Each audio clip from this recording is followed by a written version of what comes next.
Klarifikasi, karena ini penting.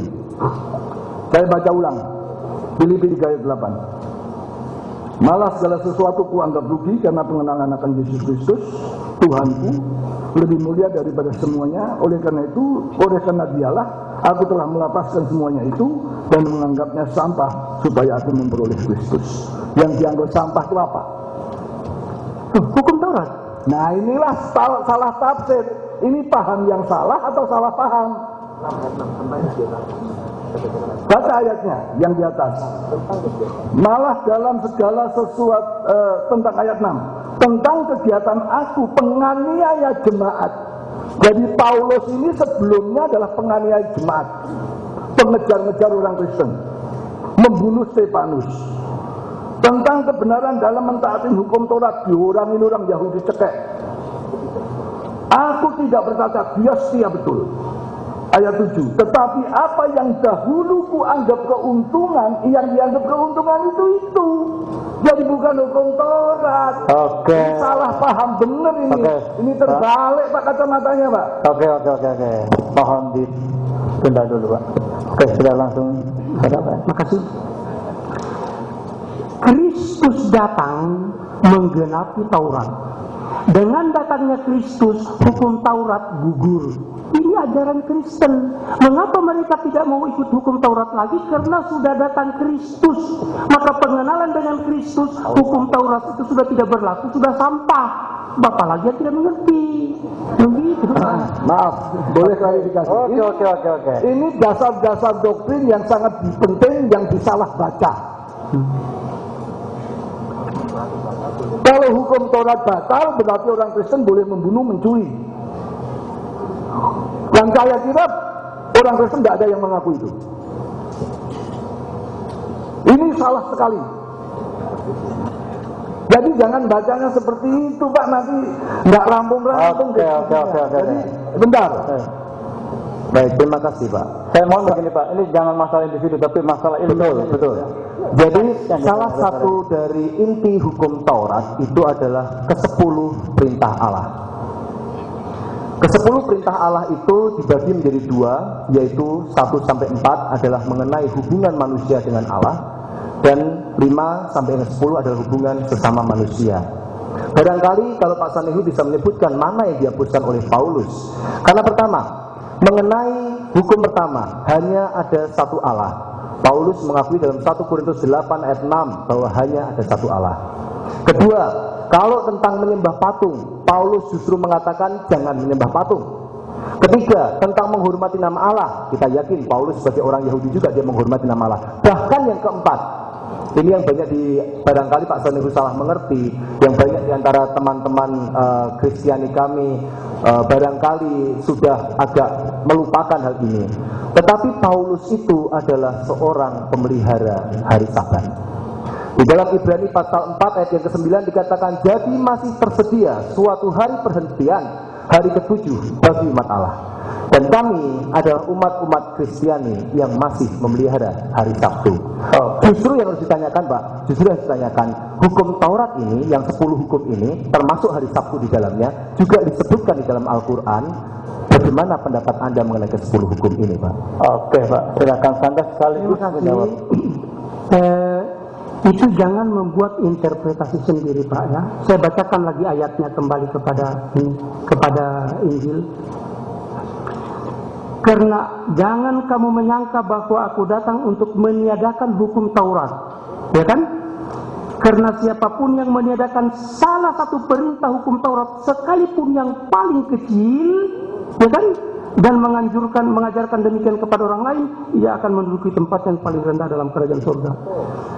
Bapak maksudkan hukum Taurat itu apa, yang 10 itu saja? Jangan bicara inti. Mana Alkitab mengatakan bahwa ada inti, ada kulit? Tidak ada, jangan mengada-ada Pak, itu tidak boleh. Itu menyesatkan umat. Hukum Taurat itu 613. Dan tidak boleh dikatakan menggugurkan. Jangan boleh menggugurkan satu, menggugurkan dua, tidak boleh. Not one jot or one iota will be removed from the law.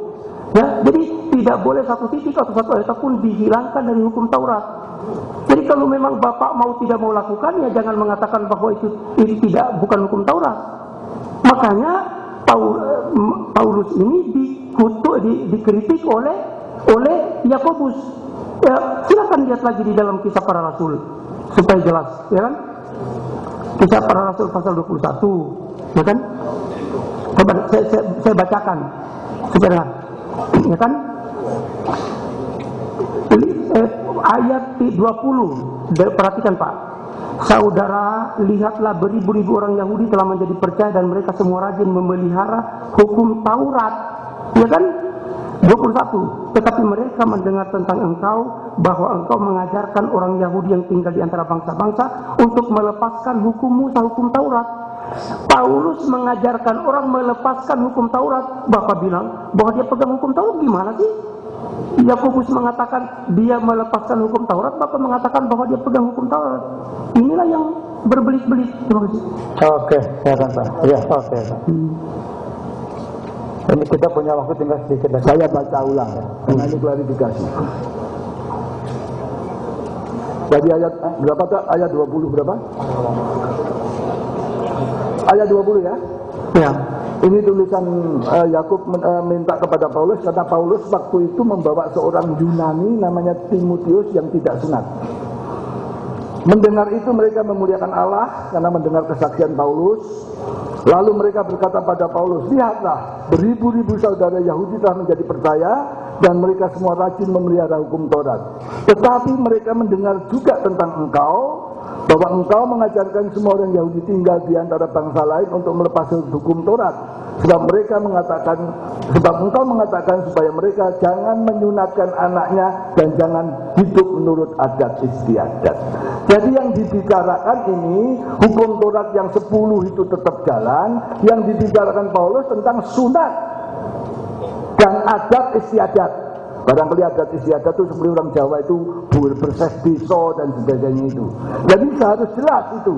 Jadi jangan dicampurkan. Kemudian saya ingin bacakan tentang pentingnya Taurat sebagai dasar. Keluaran 34 ayat 27 dan 28. Apa itu?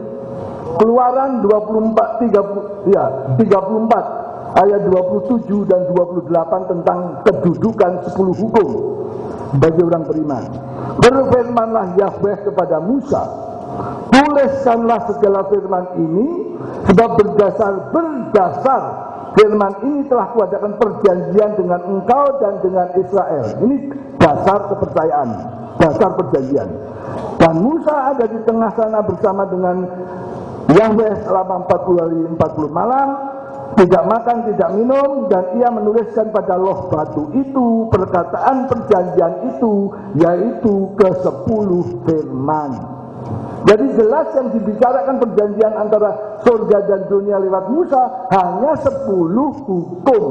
Dan itu dibenarkan dalam surat Al-Baqarah 51-53 yang dikatakan sama seperti itu, tetap dihormati. Bahkan ketika upacara turunnya 10 hukum itu sangat luar biasa. Bumi gonjang ganjing, langit kelap-kelap. Loh, ini jelas ini. Jadi jangan ini dicampurkan undang-undang dasar dengan PP, dengan peraturan pemerintah yang jauh di bawahnya. Jadi kalau kita mengatakan undang-undang dasarnya dirubah, Indonesia ini bubar. Oke Pak, cukup itu Pak. Karena benar. Oke, langsung Pak. Dan ini terakhir sudah. Klarifikasi, apakah makan babi itu hukum Taurat? Dilarang makan babi. Klarifikasi saja. Haram. Saya pun jangan makan babi. Ya. Daging ayam, daging itu tidak makan. Saya makan sayur, Pak Solikan tahu. Jangan pribadi Pak, ini hukum Taurat. Jemaat Pak, ini jemaat. Ini hukum Taurat Pak ya? Iya. Kenapa tadi katanya cuma 10? Ada lagi babi di situ. Di dalam 10 tidak ada babi. Di dalam hal contoh